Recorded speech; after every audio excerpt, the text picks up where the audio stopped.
Hi කොහොමද ඔයාලට technique life YouTube channel එකට ඔයාලව ආයිබෝන් කියලා සාදරයෙන් පිළිගන්නවා. අසයින්මන්ට් එකක් කරන්න තියෙනවද? ඩෙඩ්ලයින් එක ළඟටම ඇවිල්ලාද? ඩෙඩ්ලයින් එක දකිද්දි ස්ට්‍රෙස් වෙනවද?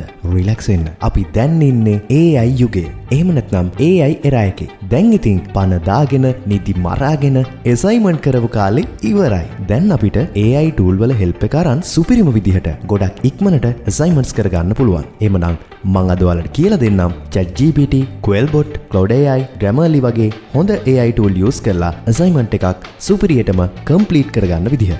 ඔයාට AI ගැන දැනුමක් ඇතත් නැතත් කලබල වෙන්න එපා. මම හැමදේම සරලව උදාහරණ එක්ක පැහැදිලි කරන්නම්. වීඩියෝ එක skip නොකර බලන්න. වීඩියෝ එක ඉවර වෙනකොට ඔයාට A+ එකක් ගන්න පුළුවන් සුපිරිම assignment එකක් හදා ගන්න පුළුවන්. හරි. එහෙමනම් අපි දැන් වැඩේ පටන් ගමු. Step number 1. assignment එක ගැන තේරුම් ගන්න. පළවෙනි step එක තමයි assignment එක හොඳට තේරුම් ගන්න එක. ඔයාගේ assignment එකේ තියෙන උපදේශ හරියටම කියවන්න. උදාහරණයක් විදිහට ඔයාට ලියන්න ඕනේ සමාජ මාධ්‍යයන් තරුණයන්ට බලපාන ආකාර ගැන වචන 1000ක එසේ එකක්. මෙතන topic එක, word count එක, format එක, APA, MLA වගේ. එහෙමත් එක්ක ඩෙඩ්ලයින් එකත් බලන්න. assignment එක තේරුම් ගන්න අමාරු නම් හරි වැඩි ඔළුවට බරක් නොගෙන assignment එක තේරුම් ගන්න ඕන නම් අපිට Perplexity AI tool එක මේ වැඩේට use කරන්න පුළුවන්. මොකද Google එකෙන් දෙන links ගොඩ වෙනුවට ඔක්කොම resources study කරලා Perplexity AI එකට පුළුවන් අපිට ඊටාම සරලව points විදිහට assignment එක explain කරන්න. Perplexity website එකට ගිහින් what should I write in a essay about how social media affect youth කියලා type කරන්න. එතකොට එයා ඔයාට key points ටික list එකක් විදිහට දෙනවා. මේ බලන්න මට sample structure එකකුත් Perplexity එකෙන් දුන්නා. ඉතින් වැඩේ තවත් ලේසි. උදාහරණය sample structure for your essay.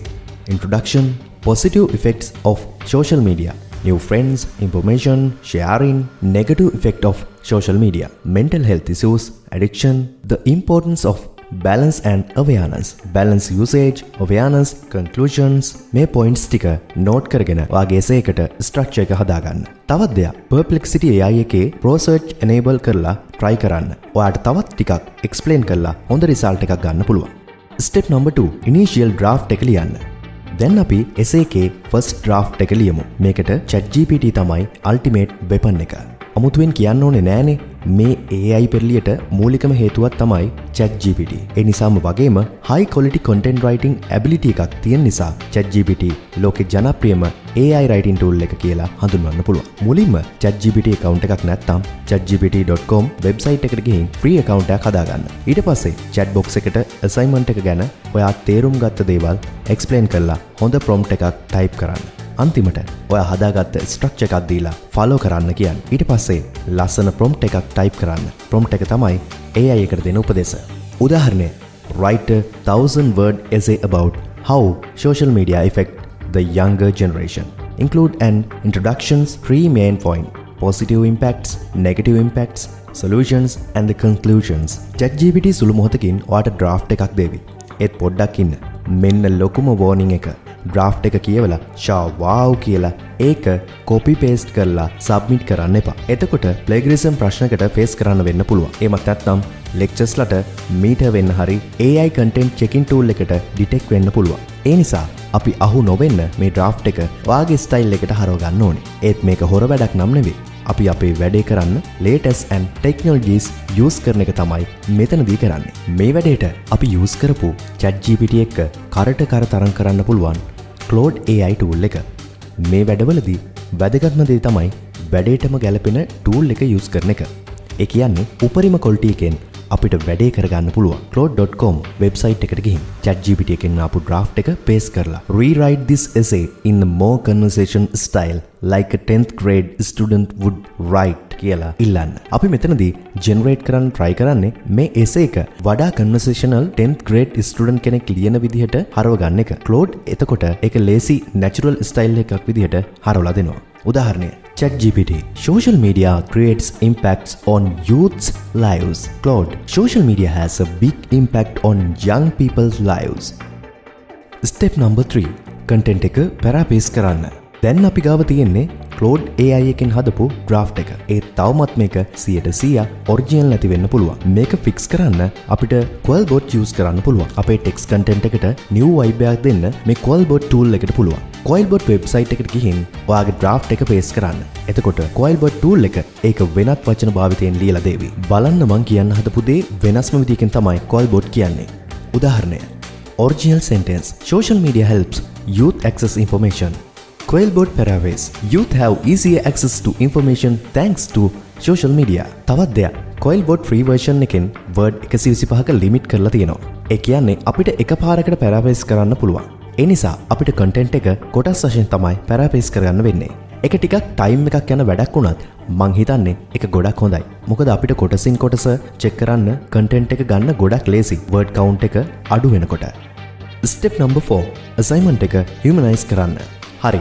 දැන් අපි essay එක AI detector වලට අහු වෙන්නේ නැති විදියට humanize කරගමු. මේ වැඩේට හරියනම secret weapon එක තමයි Stuff Writer AI කියලා කියන්නේ. Stuff Writer AI එකට පුළුවන් අපේ text එක AI content detect කරලා ඒ වගේ තියෙන robotic feel එක අයින් කරලා human writing text එකක් level එකට අපේ content එක ගේන්න. Stuff Writer AI website එකට ගිහින් ඔයාට account එකක් නැත්නම් free account එකක් හදාගන්න. ඊට පස්සේ paraphrases draft එක enter your text here කියන text box එකට paste කරන්න. Humanize button එක click කරන්න.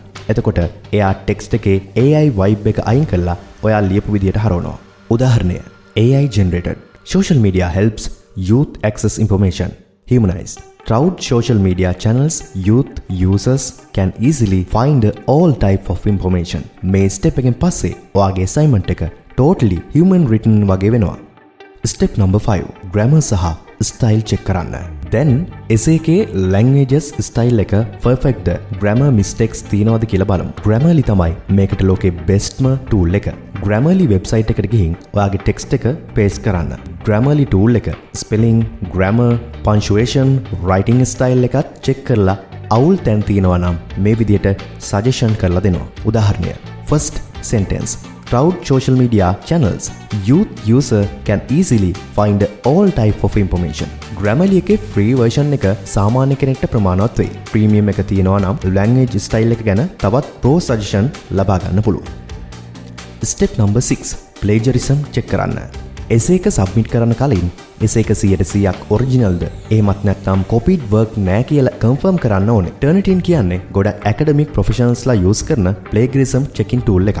මේක AI content report කරන්න ගන්නත් පුළුවන්. කොහොම වුණත් මේ tool එක free use කරන්න හැකියාවක් ලබා දෙන්නේ නෑ. ඔයාට university එකෙන් හරි lecture කෙනෙක් හරහා හරි මේකට access ලැබිලා නැත්නම් Quillbot එකේ plagiarism checker එක හරි small SEO tools වගේ free tools use කරන්න පුළුවන්. text එක paste කරලා scan කරන්න. Turnitin එක similarity percentage එකක් දෙනවා. හොඳට assignment එක description document එක study කරලා බලන්න. ගොඩක් වෙලාවට ඒකේ plagiarism percentage එකක් දීලා තියෙන්න පුළුවන්. ඒක ගොඩක් වෙලාවට 10% සිට 25% දක්වා වෙන්නත් පුළුවන්. ඒ percentage එකට වඩා අඩු නම් ඒක safe. ඊට වැඩි නම් ඒ කොටස් ටික Quillbot එකෙන් ආයෙමත් paraphrase කරන්න. උදාහරණයක් විදියට ඔයාගේ essay එකේ sentence එක online blog එකක් තියෙනවා කියලා detect වුණොත් Quillbot එකෙන් rewrite කරගන්න. Step number 7. Final tips. ඔයාගේ assignment එක දැන් submit කරන්න ready. ඒත් මම තව pro tips ටිකක් කියලා දෙන්නම්. මේ assignment එක submit කරන්න කලින් මේ ටිකත් පොඩ්ඩක් consider කරලා බලන්න. submit කරන්න කලින් essay එක ඔයාම එකපාරක් කියවලා බලන්න. ඔයාගේ vibe එකට match වෙනවද කියලා check කරන්න. deadline එකට ටිකක් කලින් assignment submit කරන්න. එතකොට මොනවා හරි වුණත් කලබල වෙන්න දෙයක් නැහැ. time තියෙන නිසා. AI වලින් වැඩ ඉක්මනට කරලා දාන්න පුළුවන් කියලා වැඩේ කල් දදා ඉඳලා අන්තිම පැයේ කරන්න try කරන්නත් එපා. අමුතුවෙන් කියන්න ඕනේ නෑනේ ලංකාවේ internet connection speed එක ගැන. ඒ විතරක් නෙවෙයි ගොඩක් දෙනෙක් මේ වෙනකොට AI tool use කරන්න පුරුදු වෙලා තියෙන නිසා මේ AI tools වල server down වෙන්නත් හැකියාව තියෙනවා. AI tools ethically use කරන්න. AI tools assistant කෙනෙක් විදියට use කරන්න. ඔයාගේ වැඩ පහසු කරගන්න. full assignments එක copy කරන්න පුරුදු වෙන්න එපා. ඔයාගේ දේවලුත් assignment එකට add කරගන්න. එහෙමනම් අද අපි ටිකක් දිගට ස්ටෙප් බයි ස්ටෙප්ස් මේ වැඩේ කරන විදිහ එක්ස්ප්ලේන් කරා. ඔයාට දැන් ඔයාගේ assignment ලේසියෙන් කරගන්න හොඳ අදහසක් මේ වීඩියෝ එකෙන් ලැබුණා කියලා මං විශ්වාස කරනවා. මේක කරන් යද්දී ඔයාලට ප්‍රශ්නයක් ආවොත් ඒක පහලින් කමෙන්ට්ස් කරන්න. ඒ වගේම අපේ වීඩියෝ එක ගැන ඔයාලට තියෙන අදහසුත් කමෙන්ට් කරන්න යන්න. මගේ වීඩියෝ ක්වොලිටි එක ඉම්ප්‍රූව් කරගන්න ඒක මට ලොකු උදව්වක්. වීඩියෝ එක හොඳයි නම් ලයික් කරන් යන්න. මතක ඇතුව අපේ ටෙක්නික් ලයිෆ් YouTube channel එක subscribe කරන්න. bell icon එකත් press කරන්න. එහෙමනම් ඔයාට ඔයාගේ assignment එක සාර්ථකව complete කරගන්න පුළුවන් වෙන්න කියලා ටෙක්නික් ලයිෆ් අපි හදවතින් ප්‍රාර්ථනා කරනවා. ඊළඟ වීඩියෝ එකෙන් හම්බෙනකම් සුබදායි සතියක්.